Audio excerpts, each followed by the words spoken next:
Dabar maloniai pakviesime visus, kurie norėtų pastudijuoti iš Dievo žodžio, patyrinėti, taikyti gyvenime. Taigi maloniai sveikiname visus, kurie mus žiūri YouTube kanale, Biblijos radijas TV. Taip pat ir čia, kur mes kiekvieną sekmadienį susirenkam, Maironio gatvė 26B Kaune. Maloniai kviečiame visus besidominčius atvykti, pabendrauti, pastudijuoti. Sveikiname Kretingoje Donatą Manutę, Jonavoj Lekšaičius ir kitus brolius seseris ir čia kauniškius. Taigi mūsų paskaita jau atpirkimas už visus, 4 dalis. Žmogus Kristus Jėzus, kuris atidavė save atperkamąją kainą už visus. 4 dalis. Ir ši dalis vadinasi, jūs esate brangiai nupirkti. Kas ir iš ko nupirko žmoniją? Jūs esate brangiai nupirkti, kas ir iš ko nupirko žmoniją? Bandysim atsakyti šitą klausimą. Kaip pagrindinė eilutė, 1 Korintiečiams 7:23. Pirmas laiškas Korintiečiams, 7 skyrius 23. Jūs esate brangiai nupirkti. Todėl netapkite žmonių vergais. Keletą minčių iš praeitų dalių mes prisiminsime reikšmės žodžių išpirkos ir atpirkimo reikšmės. Taigi, mūsų viešpaties Jėzaus vartojamas tas graikiškas žodis liutron anti, reiškia atlyginti kainą arba tinkamą kainą. Atlyginanti kainą arba tinkamą kainą. Skaitome Morkaus 10 skyrius 45 eilutė. Morkaus 10:45. Sako, juk žmogaus sūnus atėjo ne tam, kad jam tarnautų, bet pats tarnauti ir savo gyvybės atiduoti kaip atperkamąją kainą arba kaip išpirkos už daugelį. Taigi, liutron anti, tinkama kaina, toks žodis buvo sutiktas graikų kalboje. Ir apaštalas Paulius tą patį žodį truputį sukeista vietomis graikų kalboje antiliutron. Čia liutron anti ir antiliutron reiškia taip pat atitinkama kaina. Kur tai užrašyta? 1 Timotiejus 2:6. 1 Timotiejus 2:6. Žmogus Kristus Jėzus, kuris atidavė save, ir būtent šitas žodis antiliutron, atperkamąją kainą už visus arba atitinkama kaina už visus. Lygiavertė kaina, lygiai tokia pati kaina, jeigu svarstyklės dėtumėm, ta pati kaina. Jo vienintelė esmė yra ta, kad Adomas dėl nepaklusnumo prarado savo esybę arba gyvą sielą, pats Adomas buvo, į visas teisės į gyvybę ir žemę. Taip ir mūsų viešpats Jėzus Kristus savo mirtimi sumokėjo visą ir tikslę atitinkamą kainą. Už tą būtybę, už tėvą Adomą, už tą gyvą sielą. Ir kaip pasiekime už visus palikuonis. Už kiekvieną žmogišką sielą arba esybę, nes mes buvome jos trėnuose, sako šventasis raštas. O tie visi žmonės dalinasi jo nuopuoliu ir netektimi. Taigi ką, tėvas prarado, tai iš kur mes gausime? Mes tą patį paveldime. Romiečiams 5:12 sako, per vieną žmogų nuodėmė įėjo į pasaulį, o per nuodėmę ir mirtis. Kokie dar žodžiai iš Naujojo Testamento buvo aptarti jau čia 1-2 dalyje? pabrėžėme, parodėme skirtumą, kad kai kurie žodžiai aiškiai reiškia išpirką, pavyzdžiui, antiliutron, kiti reiškia išvadavimą, išlaisvinimą. Taigi yra dvi reikšmės, kartais sumaišo vertėjai. Ten, kur turėjo būti išvadavimas, parašo atpirkimas. Taigi yra viena grupė žodžių, kurie reiškia išpirką, kiti reiškia išvadavimą, išlaisvinimą, tų, už kuriuos buvo sumokėta kaina. Taigi žodis išpirkti kartais vartojamas verčiant graikišką žodį agorazo. Jo šaknis yra agora, reiškia prekybos vieta, agora. Tai agorazo mes turime žodį išpirkti, reiškia. Iš tos, neįsisuksim iš tos reikšmės, kad kažkas kažką išperka. Pagal graikišką žodį. Taip pat yra priešdėlis ex agorazo. Po to kitas žodis liutro, jau reiškia išlaisvinti. Ten yra visi numeriukai, antroje dalyje plačiau apie tai. Išlaisvinti sumokėjus kainą. Liutrosis, dar vienas žodis, išlaisvinimas reiškia. Poja liutrosin arba epoesin liutrosin. Įvykdyti išlaisvinimą, išlaisvinti, išvaduoti. Apoliutrosis, išlaisvinimas už išpirką, išvadavimas, išpirkimas. Taigi tiek įvairių žodžių graikiškoj originalo kalboj. Kodėl tie nesusipratimai kyla? Dėl vertimo.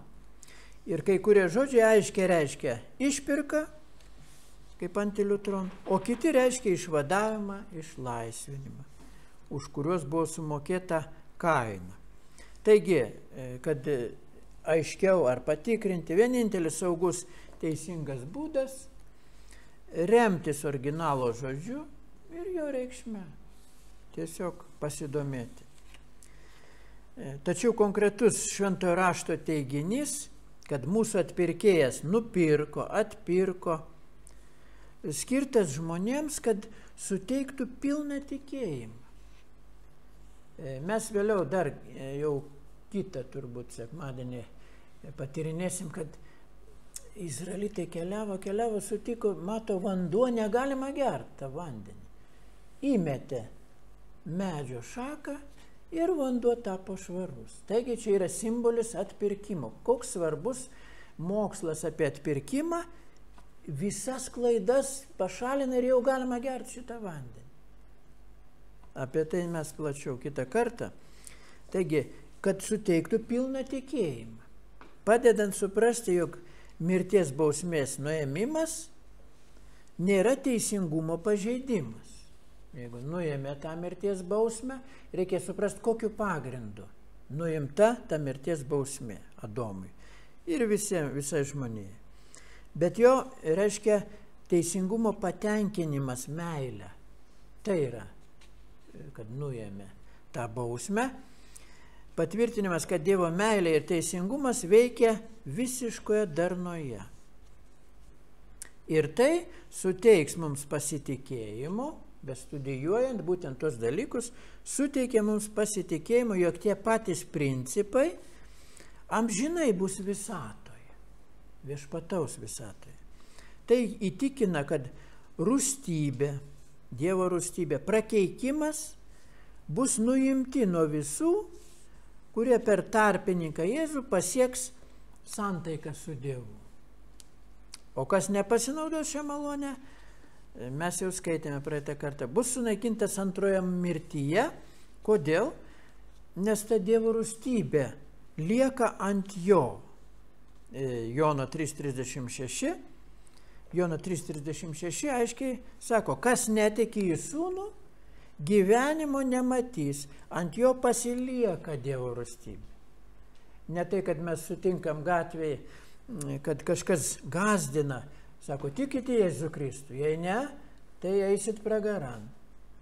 Tai Jėzus nepadidina dar prakeikimų, kuris jau ant Adomo buvo uždėtas. Ant jo pasilieka Dievo rūstybė. Nuo Adomo laikų Jėzus gali tik nuimti tą Dievo rūstybę. Taigi, kas tiki. Apreiškimo 22.3 nebus daugiau jokio prakeikimo, yra toks pažadas. Nebus jokio prakeikimo. Ir ten ir ašaros nušluostytos bus. O apaštalų darbai 3.23 apaštalų darbai, kiekviena siela, sako, kuri to pranašo neklausys, karalystės, tūkstantmetinėje karalystėje, bus išnaikinta iš tautos. Taigi, Dievo rūstybės nuėmimas yra dovana, dosni dovana, kurią galime gauti priimant ją ir būnant paklusniu. Tokie kaip 2 etapai išteisinimas. Reikia tik išpažinti. Mes galime priimti ją ir dar reikia būti paklusniu, kad būti išgelbėtų ne tik nuo Dievo rūstybės, bet ir į amžiną gyvenimą. Šios dovanos šių dovanų negalime nusipirkti, kaip nors kompensuoti Dievui kitokiu būdu. Dievas paaiškina šios savo darbo dėl mūsų ypatumus. Šventam rašte randam, kad galėtume geriau suprasti jį patį, jo įstatymus, jų ryšį tarpusavy tų įstatymų, teisingumas, meilė, kas, kada, kaip veikia. Jis nepanaikina, neužmiršta savo nuosprendžio už nuodėmę. Jeigu davė nuosprendį, tai jisai bus įvykdytas. Kad jis nelaiko nuodėmės priimtinų dalykų, toleruotinų ar atleistinų dalykų. Jis nori, kad suprastume, jog jo teisingumas yra absoliutus, negali būti jokios atsvaros, kurioje jo meilė triumfuotų, nugalėtų ar panaikintų teisingumo nuosprendį. Meilė buvo, kad siuntė savo sūnų, bet sūnus mokėjo pilną kainą už Adomą. Meilė buvo, kad siuntė savo sūnų, bet kaina teisingumui buvo sumokėta. Vienintelis būdas, kurioje teisingas nuosprendis nuodėmei ir nusidėjėliui galėtų būti panaikintas, yra patenkinti teisingumo reikalavimus, atitinkamą kainą. Tai ir buvo išpirka. Žmogus nusidėjo, žmogus buvo pasmerktas mirčiai. Ir visi taip ir mirtų. Nebūtų jokio prikėlimo. Kaip gyvulėliai miršta, taip visi pagyventų ir mirtų. Tas, kuris pakeitė Adomą, jo mirtyje, vietoj jo gulasi, įsivaizduokime, į karstą. Pakeitė Adomą. Kaip sužinojome, turėjo būti tokios pat prigimties kaip Adomas, ne aukštesnis, ne žemesnis, bet koks žmogus negalėjo to padaryti. Žmogiškos prigimties. Tas, kuris ėjo jį išpirkti, taip pat turėjo būti laisvas nuo nuodėmės, nuo prakeikimo laisvas, nuo rūstybės, šventas, nekaltas, atskirtas nuo nuodėmės ir nusidėjėlių, Dievo priimtas, kaip toks, koks buvo Adomas iki nusikaltimų. Nusidėjo nepaklusnumu, sako, per vieno nepaklusnumą nuodėmė įėjo, per kito paklusnumą, reiškia, randasi išgelbėjimas. Toks klausimas buvo atsakomas, kokia išpirka buvo sumokėta už žmogų. Trečioje dalyje apie tai jau kalbėjome. Kokia išpirka buvo sumokėta už žmogų. 1 Korintiečiams 15.3, kad Kristus, ir mes įsiaiškinom, nekentėjo amžinas kančias už tai, kad Adomas nusidėjo.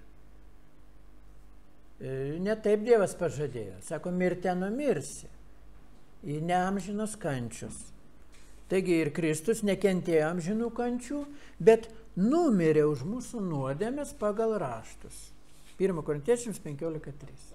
Numirė. Pilna kaina yra numirė, bet nekankino. 1 Petro 3.18. Teisusis už neteisiuosius. Kad mus nuvestų pas Dievą. Jis sako, kūnų numarintas. 1 Jono 2.2. Jis sako, jis yra permaldavimas.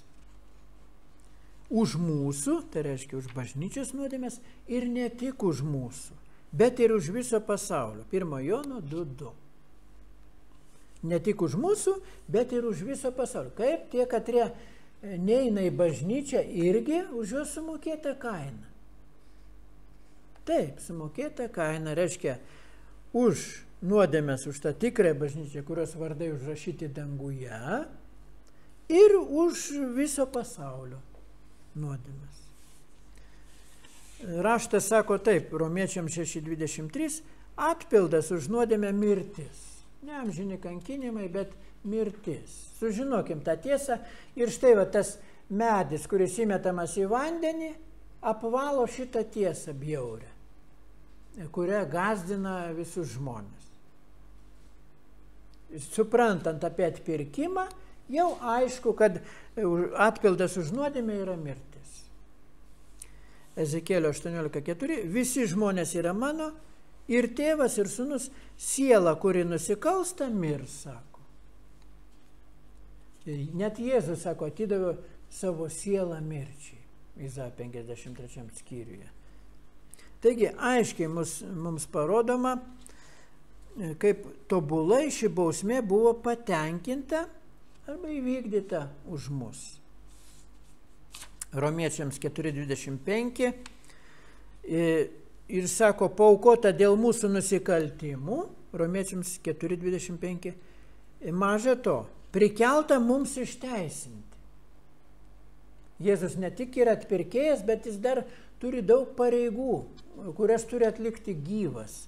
Reiškia, mums prikeltas ir paaiškina, kodėl tokiu būdu mus galės išteisinti. Jo mirtis buvo išpirkos kaina. Jo suteikta išpirkos kaina nesuteikė išteisinimo. Šitą reikia suprast dalyką. Tai, kad jis numirė, dar nepilnas darbas. Reiškia, kaina sumokėta, bet kad mus išteisintų, jis turėjo būti prikeltas. Pirmiausia, mūsų viešpats turėjo pateikti šią išpirkos kainą tėvui už mus. Ir tai jis padarė, kai įžengė į dangų, kad stotų prieš Dievo veidą už mus. Ir taigi išteisinimas dviejų dalykų rezultatas yra. Reiškia, išperkamoji auka, pirmas dalykas, ir jos pritaikymas visiems žmonėms. Visie, katrie yra išgelbstimi, pavyzdžiui, bažnyčiai, po to bus pasaulio pritaikoma, kitoms klasėms, kurios taip pat yra Dievo šeimoje. Reiškia, pritaikymas visiems žmonėms, kurie įtikės ir jo klausys arba bus jam paklusnus. Ne tik klausys, bet tai reikšmė yra būti paklusniu jam, ką jis sakys. Taigi, mūsų brangaus atpirkėjo prikėlimas, įžengimas į dangų buvo būtinas papildymas, kad jo mirties auka taptų veiksminga. Sako, jeigu tik tai turėt vilties šiame pasaulyje, Jėzumi, tai, gaištat laiką, esat nekingiausi žmonės, kurie leidžiat laiką veltui. Bet, sako, Jėzus buvo prikeltas mums išteisinti. Išteisintas reiškia padarytas teisus. Tačiau mes netampame tikrai teisūs arba tobuli. Reikia suprasti, ką tas žodis išteisinimas reiškia. Esame laikomi teisiais. Dievo akivaizdoje esame laikomi teisiais, jeigu tikime. Tai yra tobulais. Dievo akise laikomi tobulais. Mes kažkokį darbą padarom, kaip tikintieji. Dievas mato jį per Jėzaus auką kaip tobulą darbą padarytą. Tik dėl to, kad tikime ir priimame Kristaus teisumą ir auką už mus. Kad pamatytume, jog mūsų pačių darbai negali būti išteisinti arba padaryti priimtinais Dievo akivaizdoje, Galatiečiams 2:16 rašo. Galatams 2:16. Žinome, jog žmogus išteisinamas ne įstatymo darbais, bet tikėjimu į Jėzų Kristų. Mes įtikėjome Kristų, kad būtume išteisinti Kristaus tikėjimu, o ne įstatymo darbais. Nes įstatymo darbais nebus išteisintas ne vienas žmogus. Romiečiams 3:20, reiškia, dar tą patį rašo Romiečiams 3:27-28. O kur tada pagrindas girtis? Tas pasigirimo pagrindas atmestas. 28 eilutė. Mes įsitikinę, kad žmogus išteisinamas tikėjimu, bet ne įstatymo darbų. Taigi, kad pamatytume, jog tikėjimas yra užbaigtas Kristaus darbas, arba tikime užbaigtų Kristaus darbu. Taigi, pirmas etapas, tas darbas nuima Dievo rūstybę, mes tikim tikrai, kad tai yra įvykdyta. Jau dabar įvykdyta. Tikintiesiam, kad yra tiki. Įrodant, dar po to pasišventimas ateina, visiškų pasišventimų Dievui. Ir sako taip, Galatams 3:14. Galatams 3:14. Mes per tikėjimą gauname pažadėtąją dvasią. O ką tas reiškia? Per tikėjimą mes dar turime gauti pažadėtąją dvasią. Sako, nežinot, kokios dvasios esate. Pasišventimo metu dar vyksta pasikeitimai įvairūs, charakterio. Sako, kadaise buvote tokie, bet dabar nusivilkite tą. Reiškia, gauname pažadėtąją dvasią. Įvairiose eilutėse, daugiau ar mažiau, aiškiai kalbama apie tai, kad esame nuplaunami. Tas gavimas pažadėtosios dvasios reiškia nuplovimas kitaip. Išlaisvinamas palaipsniui, kažkiek tai žmogus yra išlaisvinamas, apvalomas nuo nuodėmės.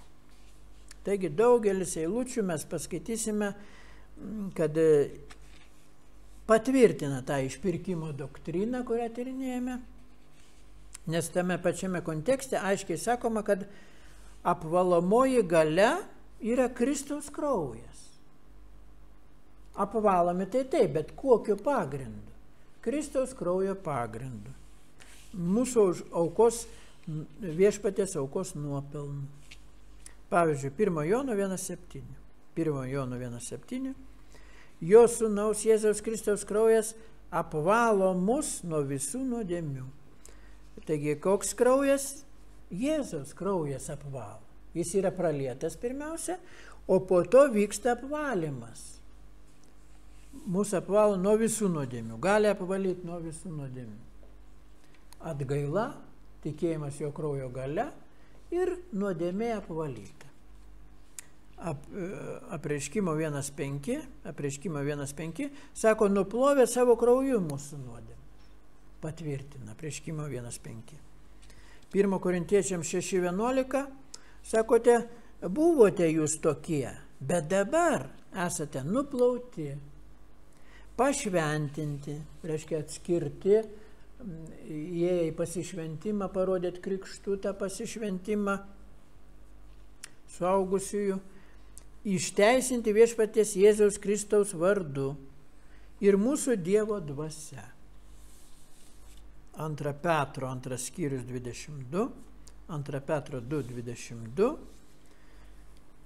sako, tokia patarlė yra, šuo grįžta prie savo vėmalo. Reiškia, jis nuo to vėmalo buvo atsisakęs kažkada, bet yra galimybė, jis vėl grįžta prie savo vėmalo. Ir išmaudyta, reiškia, išteisinta, kažkada tikėjo, ir vėl grįžta kiaulė, voliojasi purvynė. Bet tai parodo, kad jinai buvo pirmiausia išmaudyta Jėzaus Kristaus vardu. Ir tada vėl yra galimybė voliotis purvynė. Yra ir tokių. Tito 3:5. Jis išgelbėjo, Tito 3:5, iš savo gailestingumo šventosios dvasios atgimdančių, atnaujinančių nuplovimų, sako. Hebrajams 9:14. Kraujas Kristaus, reiškia, paaukojo save kaip auką be dėmės Dievui, apvalys jūsų sąžinę nuo mirties darbų. Taigi, kad sąžinė būtų švari, kad suderinta pagal šventą raštą, tas sąžinė anksčiau galvojo, kad gerai elgėsi. Tai tą sąžinę dar reikia irgi apvalyti, kad sąžinė teisingai parodytų. Kaip apaštalas Paulius persekiojo bažnyčią, sako, pagal tikėjimą jis elgėsi. O po to tas uolumas perėjo, buvo apvalytas sąžinė nuo mirties darbų, kad tarnautumėte gyvajam Dievui. Tai jis galvojo, kad taip tarnauja gyvam Dievui, kad persekioja. Bet kada buvo apvalyta sąžinė, prasidėjo tikras tarnavimas Dievui.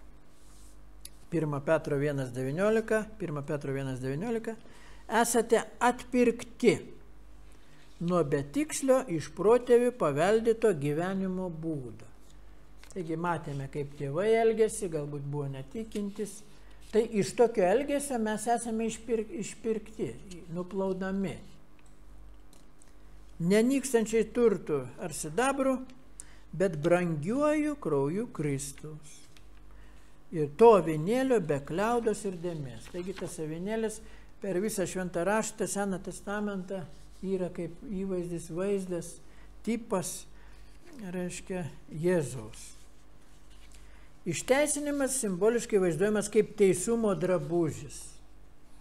Iš gryno lino, švarus, baltas, kurio viešpats uždengia visų, kuriuos jis priima per tikėjimą, savo brangiojų krauju, ydas, netobulumas.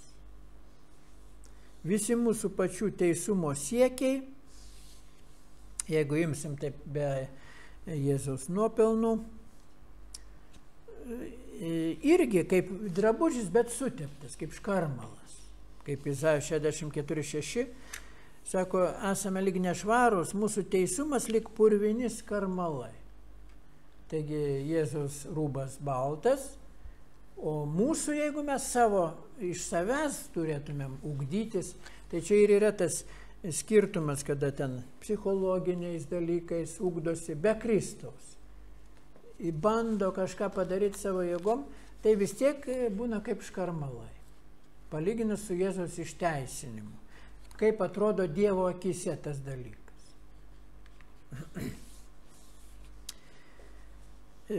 Taigi, kaip apie apsivalymo darbą kalbama. Ir tas darbas tęsiasi per visą mūsų krikščionišką gyvenimą. Hebrajams 10.22 pareiškina tą mintį, Hebrajams 10.22, nuplovė kūną švariu vandeniu. Taigi Jėzus atpirko, tai kam dar mums tą kūną plautų švariu vandeniu? Reikia plauti. Ir kaip bažnyčios apsivalymą taip pat, tai žmonės renkami jo vardui, taip pat kalbama apie jų apsivalymą. Efeziečiams 5.26. Kad pašventintų ją, apvalydamas vandens nuplovimu ir žodžiu. Dar aiškiau, kas tas vanduo yra, paaiškina žodžiu. Vandens, reiškia, simbolis žodžiu. Vandens nuplovimu ir žodžiu. Ir tai labai tinkamas iliustracijos mūsų širdies apvalymui.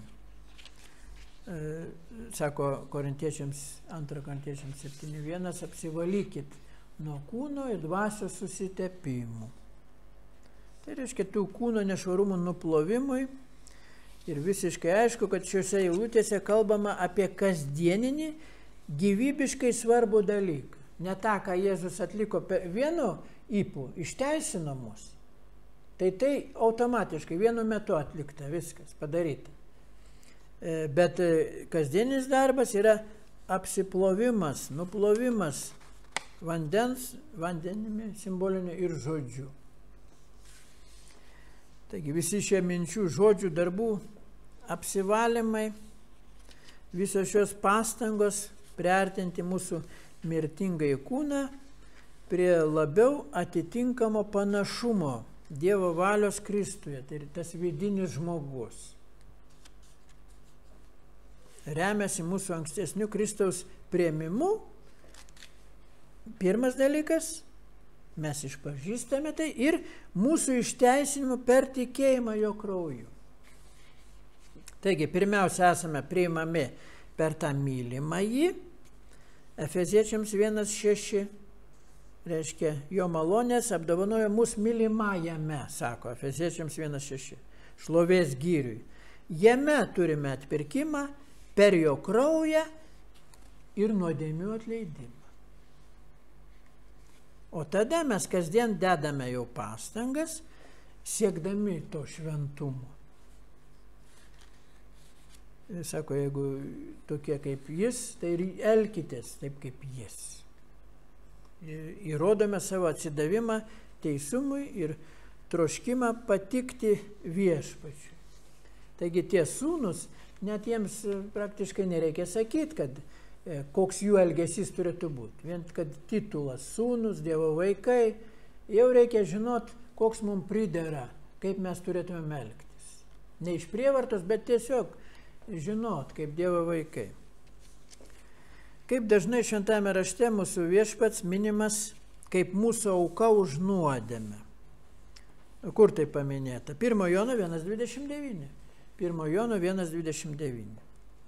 Kitą dieną Jonas, matydamas pas jį ateinantį Jėzų, prabilo: štai Dievo avinėlis, kuris naikina pasaulio nuodėmę vienaskaitoje.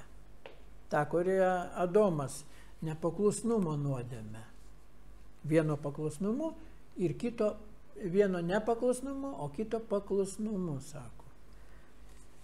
Naikina pasaulio nuodėmę. Visos įstatymo aukos ir visas ant žydų altorių pralietas kraujas, kuris ir padangtėje vyko ir kitur, rodė į šią didžiąją auką už nuodėmę. Už mus buvo užmuštas. Juk kaip mums patikina apaštalas, sako, jaučių ir ožių kraujas niekada negalėjo pašalinti nuodėmės. Tai galėjo padaryti tik šį vaizdą išpildžiusi tą tipinę auką, galima sakyti. Brangus kraujas. Ši aukos už nuodėmės tema Naujame testamente pateikiama Hebrajams 9:12. Hebrajams 9:12 pavyzdžiui. Taip pat ne ožių ar veršių krauju, šventas raštas pats aiškina, ne ožių ar veršių krauju, bet savuoju krauju. Kiek kartų, ar reikia dar mišias užpirkinėti? Ne, vieną kartą visiems laikams. Įžengė į švenčiausiąją ir įvykdė amžinąjį atpirkimą. Vieną kartą. Hebrajams 10:10. 10:10. Hebrajams, dėl tos valios esame Jėzaus Kristaus kūno auka vieną kartą pašventinti visiems laikams. Taigi, jeigu ten yra viešpaties vakarienė, vienas dalykas, o jeigu, reiškia, kažkokia auka atliekama simboliškai, tai netinkama. Jau auka yra pilna.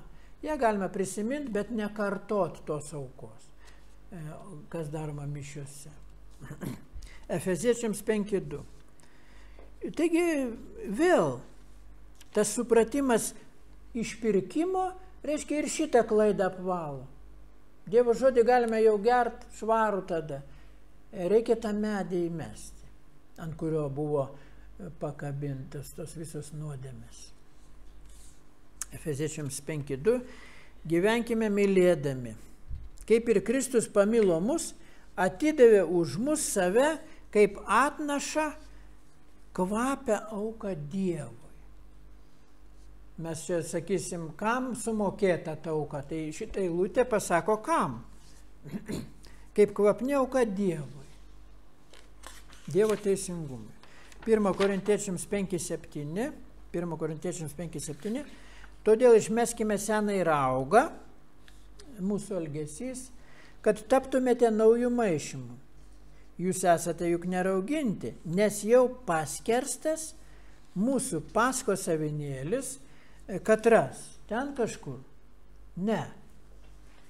Sako, paaiškina pats Paulius, Kristus, sako. Mūsų Paskos avinėlis Kristus. 1 Petro 2 skyrius 22-24. 1 Petro 2, 22-24. Sako, jis nepadarė nuodėmės.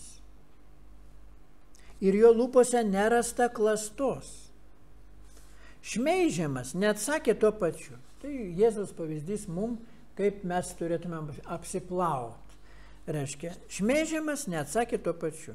Kentėdamas negrasino, bet pavedė save tam, kuris teisė teisingai. Taigi tą teismą Jėzus palieka dangiškam tėvui, kuris teisė teisingai, pavedė save. Jis pats savo kūne užnešė mūsų nuodėmes ant medžio. Taigi, kai tą medį mes įmetam į kažkokį mokslą, jį galima apvalyti, kad būtų galima gerti. Taip jis toks kartus, kad baisu, tai pragarai, tai trejybės, tai dar kokie mokslai mišios. Medį tą įmetam, supratimas ateina, kas yra atpirkimas, išvalytas mokslas. Ir galima gerti. Kad mirę nuodėmėms gyventume teisumui. Reiškia, mirštam nuodėmėm ir mes pradedam gyventi teisumui. Sako, o kaip tai suprasti? O tai paaiškina, romiečiams ten sako, kaip atidavėt savo narius nuodėmiai, tai taip savo kūno narius atiduokit teisingumui. Lygiai taip pat. Sako, ir štai ta citata, jo žaizdomis jūs buvote išgydyti. Kodėl Izaijo 53 skyrius yra apie Jėzų? Todėl, štai cituoja, jo žaizdomis jūs buvote išgydyti. 1 Petro 2.24 eilutė perskaityta. 2 Korintiečiams 5.21. 2 Korintiečiams 5.21. Nes tą, kuris nepažino nuodėmės, jis padarė nuodėmę dėl mūsų, kad mes jame taptume Dievo teisumu. Taigi, laikinai kol kas išteisinti, bet tas išteisintimas duodamas tam, kad taptumėte teisūs iš tikrųjų. Nes visą amžinybę nebus atpirkimo, tokio, reiškia, išteisinimo. Jūs nuodėmiausit, atgailaujat, tikit Jėzaus auka ir apvalo. Amžinybėj to nebebus. Į amžinybę eis tik tai, kad taptume Dievo teisumu ir teisūs iš tikrųjų. Be to, šventajame rašte labai aiškiai pasakyta, kad ši auka buvo už mus, o ką tas reiškia, kada žodis sutinkama mūsų Naujajame testamente. Tai bažnyčios nariai, kurių vardai rašyti danguje. Pirmgimių bažnyčia. Iš visų denominacijų, įvairių kraštų, šalių, vyrai, moteris, nesvarbu. Sako, vienas mirė už visus. Kristus vieną kartą numirė už nuodėmes, teisusis už neteisiuosius, kad mus nuvestų pas Dievą. Kad mums ir visai žmonėje atvertų kelią grįžti, susitaikyti į harmoniją su dangiškoju tėvu ir taip netiesiogiai atvestų mus į kelią į amžinąjį gyvenimą, kuris yra tėvo malonė, palaiminimas, dovana visiems jo tikriems vaikams. Taigi skaitome apie tai 1 Tesalonikiečiams 5.10. 1 Tesalonikiečiams 5.10. Visą švento rašto eilutes mes turime pateikti, kad tiesiog nebeliktų jokių abejonių tiem, kad jie abejoja, ar čia Dievas galėjo siųsti savo sūnų. Jis savo sūnų, aš savo sūnaus netiduočiau, o jis savo sūnų siuntė.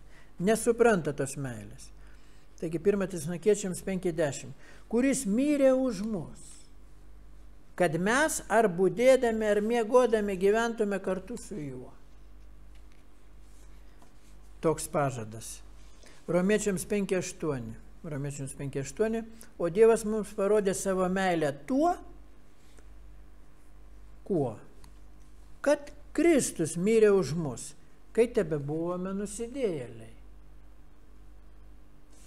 1 Korintiečiams 15.3, taigi aiškiai sako, kad jis numirė už mūsų nuodėmes pagal raštus. 1 Korintiečiams 5, 14, 15. Nes Kristaus meilė valdo mus. Taigi kaip turėtų būti ir taip yra, Kristaus meilė valdomus, įsitikinusius, tie, kad turi tą meilę ir yra įsitikinę, kad jei vienas mirė už visus, tai visi yra mirę liktai. Tiems dalykams visi turi būti mirę. O jis mirė už visus, 15 eilutė, kad gyvieji nebe savo gyventų, bet tam, kuris už juos mirė ir buvo prikeltas. Jono 10.15. Jono 10.15. Kaip mane pažįsta tėvas, taip ir aš pažįstu tėvą ir už avis guldau savo gyvybę. Štai koks atpirkėjas.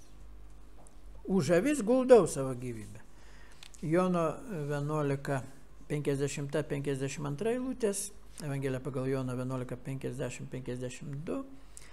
Ir nepagalvojate, jog jums geriau, kad vienas žmogus mirtų už tautą, o ne visa tauta žūtų.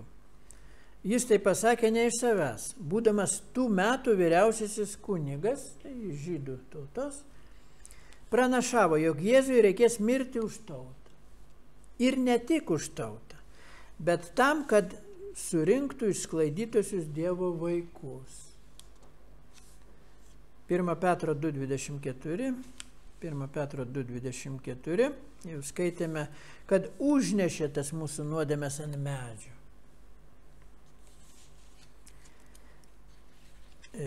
1 Petro 3.18, dar skaitome 1 Petro 3.18, Kristus vieną kartą numirė už nuodėmes, teisusis už neteisiuosius, kad mus nuvestų pas Dievą, beje, o kūnu numarintas, o dvasia atgaivintas. Taigi atkreipim dėmesį, dvasia atgaivintas, tada jis nuėjo kažkur kažką skelbė. Bet dvasia atgaivintas, tai reiškia buvo prikeltas pirmas iš numirusių.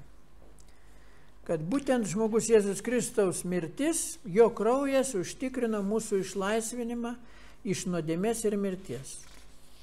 Taigi labai aiškiai pasakyta daugelį eilučių ir tai galime paneigti tik neigiant, kad šventasis raštas buvo įkvėptas. Jeigu norim paneigti šitą mokslą, tai galim tik paneigti, neigdami, kad šventas raštas buvo Dievo įkvėptas arba apverčiant, iškraipant Dievo žodį. Dar eilučių paskaitykime 1 Petro 1.2. 1 Petro 1.2. Išrinktiems iš ankstinių Dievo tėvo numatymų, dvasios pašventinimu, kad būtų klusnus ir apšlakstyti Jėzaus Kristaus krauju. Apšlakstyti Jėzaus Kristaus krauju. Te padaugėjo jums malonė ir ramybė. Apaštalų darbai 4.12. Atsiranda vardų šventųjų, kai kurie klysta, manydami, kad per juos galbūt mes kažkaip ateiname. Ne, apaštalų darbai 4.12, tą eilutę įsiminkim. Apaštalų darbai 4.12. Ir nėra niekame kitame išgelbėjimo, nes neduota žmonėms po dangumi kito vardo, kuriuo turime būti išgelbėti. Apaštalų darbai 20.28. Būkite rūpestingi savo ir visai kaimeniai, kuriai šventoji dvasia paskyrė jūs prižiūrėtojais, kad ganytumėte Dievo bažnyčią, kurią jis įsigijo savo krauju.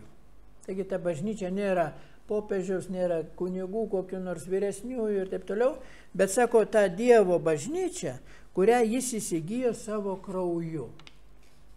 Vėl ta bažnyčia, kada pirmgimė bažnyčia, kurių vardai užrašyti danguje, visada, kur šventam rašte rašo, tai tą turėtum galvoje, ne kažkokia baptistų, katalikų ar dar metodistų bažnyčia. Ne. Dievo bažnyčia reiškia iš visų denominacijų, iš visų tautų, vyrai, moteris. Ir jie yra įsigyti savo krauju. Apreiškimo 5.9. Apreiškimo 5.9 sako, vertas paimti knygą, atplėšti antspaudus, nes buvai užmuštas. Atpirkai Dievui savo krauju mus iš visų genčių, kalbų, tautų, giminių. Taigi paaiškime. Apreiškimo 1.5.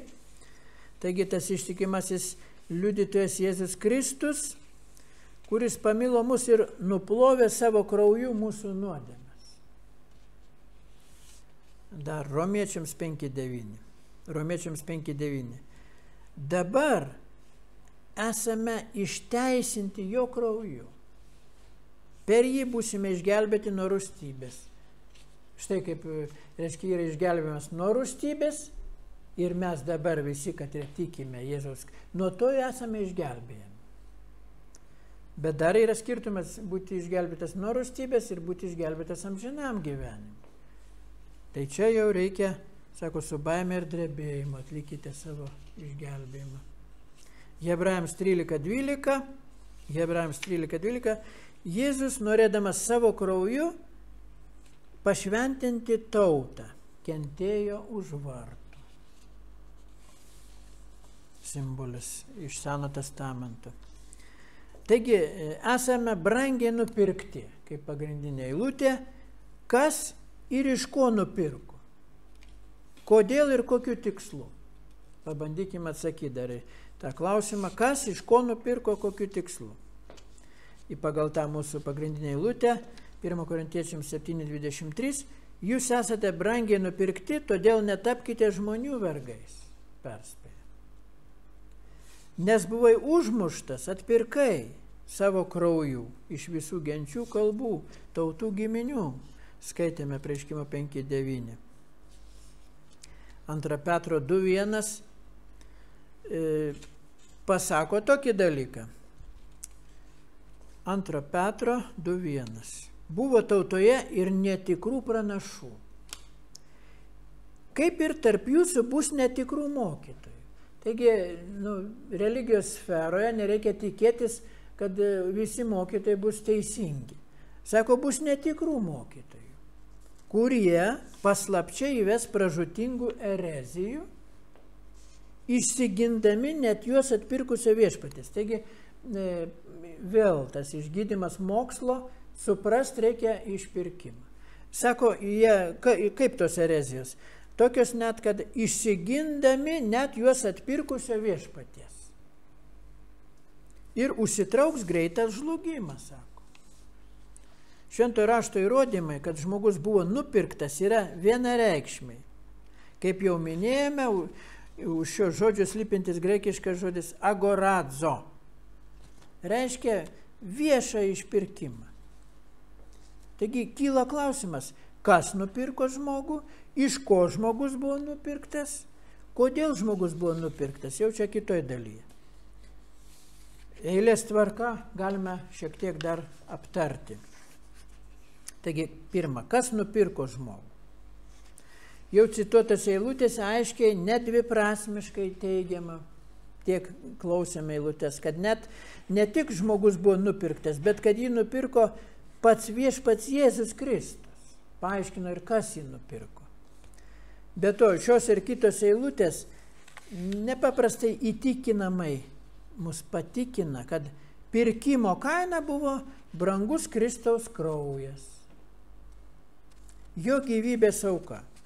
Žmogaus Jėzaus Kristaus mirtis, kuris atidavė save kaip išpirka, kaip antiliutron, lygiavertė kaina už visus.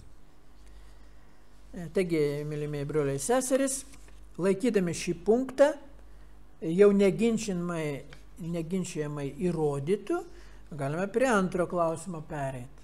Taigi, kas nupirko žmogų? Taigi, brangaus Kristaus krauju esame visi nupirkti. Lygiavertė kaina. Tai aiškus klausimas. Atsakėme, kas nupirko žmogų? Pats viešpats Jėzus Kristus. Antra, iš ko buvo atpirktas žmogus? Iš ko?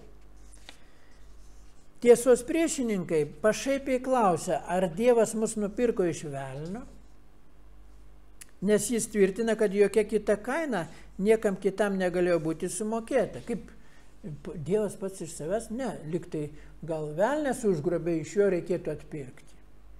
Juk pasak klaidingo išpirkos neigėjų teiginio, Dievas negalėjo dalyvauti tokiame sandoryje. Savo sūnų siunčia, kaip čia taip negali būti. Jie tvirtina, kad Dievas visada siekė bendrystės su žmogumi ir darė viską, kas buvo jo galioje, kad pasiektų susitaikymą su žmogaus išlaisvinimu iš nuodėmės, iš mirties. Taigi jie teigia, kad Dievas negalėjo reikalauti išpirkimo kainos prieš leisdamas žmogui būti išlaisvintam. Kad žmogui išlaisvint, Dievas pareikalauja išpirkimo kainos pirmiausia. Duokit išpirkimo kainą. Tai sako, negali būti, kad pats Dievas galėtų reikalauti, sumokėkit man, tada išlaisvinsiu. Atsakydami pasakome, kad tokie teiginiai prieštarauja Biblijos mokymui, kad iš šėtono reikėjo išpirkti. Kuris nors tvirtina, kad Dievas yra meilė ir kad jis užjaučia nusidėlį, vis dėlto sako, jog Dievas yra teisingas dar. Ir teisingai pasmerktas žmogus, Adomas, negali būti teisingai išlaisvintas iš to nuosprendžio, jei už jį nebus sumokėta išpirkos kaina. Pagal Dievo teisingumą buvo pasmerktas mirčiai, tai reiškia, kažkas kitas turi numirti už jį. Ta auka turi būti atlikta, bausmė. Nors šventas raštas skelbia, kad šėtonas dalyvauja mirties bausmės įvykdyme, o kur tai rašo? Hebrajams 2.14. Šėtonas taip dalyvauja. Hebrajams 2.14. Sako, kadangi vaikų kraujas ir kūnas bendri, tai reiškia žmogiškoji prigimtį yra, tai ir jis, Jėzus, lygiomis juos prisiėmė, reiškia tapo kūnu. Irgi žmogiškos prigimties. Kad mirtimi sunaikintų tą, kuris turėjo mirties jėgą. Taigi tas įsireiškimas, šėtonas turi mirties jėgą. Tai yra velnia. Ir čia pasakyta, kad jis bus sunaikintas mirtimi. Vienoje vietoje rašo, kad įmestas į ugnies ežerą. Taigi pats pragaro, reiškia, kur ant pieškos suktų, liktai jam etatą Dievas įkurtų. Pats velnias bus sunaikintas, sako, sunaikinta, kad mirtimi sunaikintų, kuris turėjo mirties jėgą, tai yra velnia. O kitur šėtoną vadina šio pasaulio kunigaikščiu. Dar taip pat šventas raštas. Tačiau niekur nenurodo, kad jis turi teisėtai valdyti pasaulį. To nerasime. O Jono 14.30 randame, sako, jau nebedaug su jumis kalbėsiu, nes ateina šio pasaulio kunigaikštis. Jėzus taip sako, ateina šio pasaulio kunigaikštis ir manyje jis neturi nieko. Taigi, sako, jeigu dabar tarnai kovotų, mano karalystė ateis. Jeigu dabar būtų karalystė, tai mano tarnai kovotų. Bet dabar, sako, aš nieko neturiu su tuo pasaulio kunigaikščiu. Priešingai, šventas raštas teigia, kad šėtonas yra uzurpatorius, kuris pasinaudodamas puolusią žmogaus būklę, apakino žmonijos protą Dievo atžvilgiu, suvedžiojo žmogų, pavergė jį per nežinojimą, prietarus, žmogaus silpnybės. Taigi šėtono dalyvavimas nuodėmėje yra jo mirties galia arba ta valdžia. Tai įsireiškimas, tas, kur skaitėme Hebrajams 2.14, turi mirties jėgą arba mirties galią. Tai reiškia, kad jis dalyvauja nuodėmėje, yra jo mirties galia valdžia. Jei ne nuodėmė, šėtonas negalėtų turėti galios žmonijai. Dėl sąmoningos nuodėmės žmogus buvo atmestas iš dieviško palankumo. O paskui, kai jis nenorėjo išlaikyti Dievo savo mintyse, Dievas jį atidavė iškreiptam protui netgi. Kas atsitinka, kad žmonės nuklysta visiškai į išsigimimą? Skaitome Romiečiams 1.28. Atiduoda iškreiptam protui. Romiečiams 1.28. Kadangi jie nesirūpino pažinti Dievą, tai Dievas leido jiems vadovautis netikusių išmanimų ir daryti, kas nepridera. Ir tada ten rašo vyras su vyru, moteris su moterim ir taip toliau. Tai čia yra pasekmė, bet yra ir kiti nukreipimai. Taigi, todėl didžiausios galios, į kurias šėtonas galėjo pretenduoti žmonijos atžvilgiu, galėjo būti uzurpatoriaus valdžia ir jo tarnų silpnumas. Maža to, kadangi buvo paskelbtas dieviškasis nuosprendis, mirte numirsi, šėtonui ir kiekvienam kitam blogio įrankiui leidžiama padėti vykdyti šį dieviškąjį nuosprendį. Dievo nuosprendis buvo duotas ir visi kenkėjai, kurie patys nori kenkti, reiškia vykdo tą mirties nuosprendį. Tauta, kuri nori plėšti, ją Dievas taip pat panaudoja, pasiunčiant tų, kad restabus garbina. Tai reiškia, taip Dievas kartais paverčia žmonių rūstybę, o kartais ir piktųjų dvasių, būtybių rūstybę, įgyvendinti savo nuostabius planus ir nevalingai jį pašlovinti tuo. Skaitome Psalmė 76, 11 eilutė. Psalmė 76, 11. Įvairūs yra vertimai šios eilutės. Sako, net žmonių rūstybė girs tave. Jie nežino, kad Dievas tą nukreipia jų tą mirties vykdymą pagal, reiškia, savo tą prakeikimą ir jie įvykdė tą mirties nuosprendį. Net žmonių rūstybė girs tave, tavo rūstybės išlikusieji iškilmes tau ruoš tavo garbei, sako.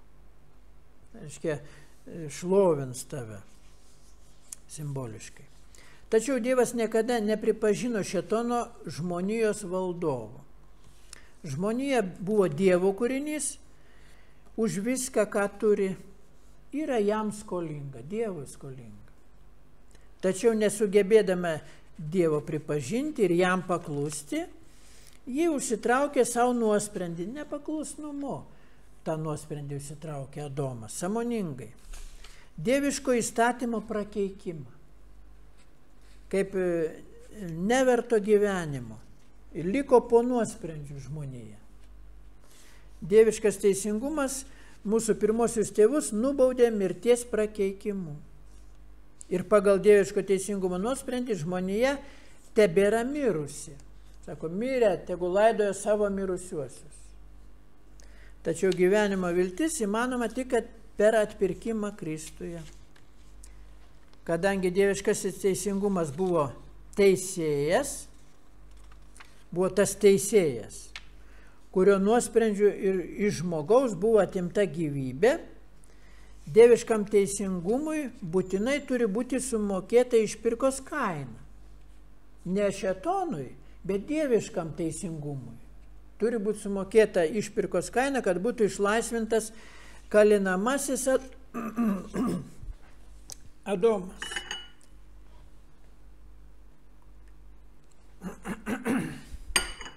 Atsiprašau. Kad būtų išlaisvintas kaltinamasis Adomas. Ir jame pasmerkta jo giminė. Taigi, šėtono valdžia, nors jis ir noriai tą valdžią naudojasi, nebūtų turėjusi jokios galios. Jei to nebūtų leidęs didysis aukščiausiasis teisėjas Jahvė. Ir jei Jahvė nebūtų leidęs, kad per šėtoną žmoniją ištiktų didžioji mirties nelaimė per šėtoną. Ar kitaip tariant, jei ne ta teisinga bausmė už nuodėmę. Šėtonas neturėtų galios mirtimi kažką pražudyti, jeigu ne ta teisinga bausmė už nuodėmę. Bausmė už Jahvės įstatymo pažeidimą. Šėtono valdžia, kaip egzekutoriaus valdžia, yra deleguota mirties valdžios, reiškia mirties jėgos, kaip skaitėme Hebrajams 2.14. Budelis tai yra įstatymo tarnas, vykdytojas. Vykdantis jo nuosprendžius. Ta, kas įstatymo nuspręsta, kad šitas turi mirti, tai tas budelis įvykdo tą mirties nuosprendį. O šėtonui kaip įstatymo, kurį nustatė aukščiausiasis visos kūrinijos teisėjas, kaip įstatymo tarnui, kuriam laikui leidžiama, kuriam laikui. Jis po to bus sunaikintas, bet kuriam laikui leidžiama jo nuosprendžio vykdytojų tapti. Ir sako, atpildas už nuodėmę yra mirtis, arba mirte numirsi. Tai tas budelis įvykdo šitą sprendimą. Jei už kalinį reikėtų sumokėti išpirką arba baudą, imkime tą pavyzdį ir užbaigsim toj, už kalinį kažkokį tai reikėtų sumokėti išpirką ar baudą.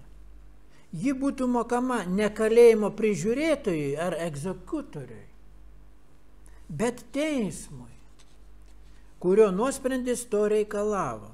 Panašiai išpirka už nuodėmę negalėjo būti sumokėta šėtonui, nors tam tikrą prasme jis tarnauja kaip nuosprendžio vykdytojas, bet turi būti sumokėta valdžiai, kuri nustatė tą nuodėmę, paskelbė nuosprendį ir įsakė įvykdyti bausmę kaltininkui.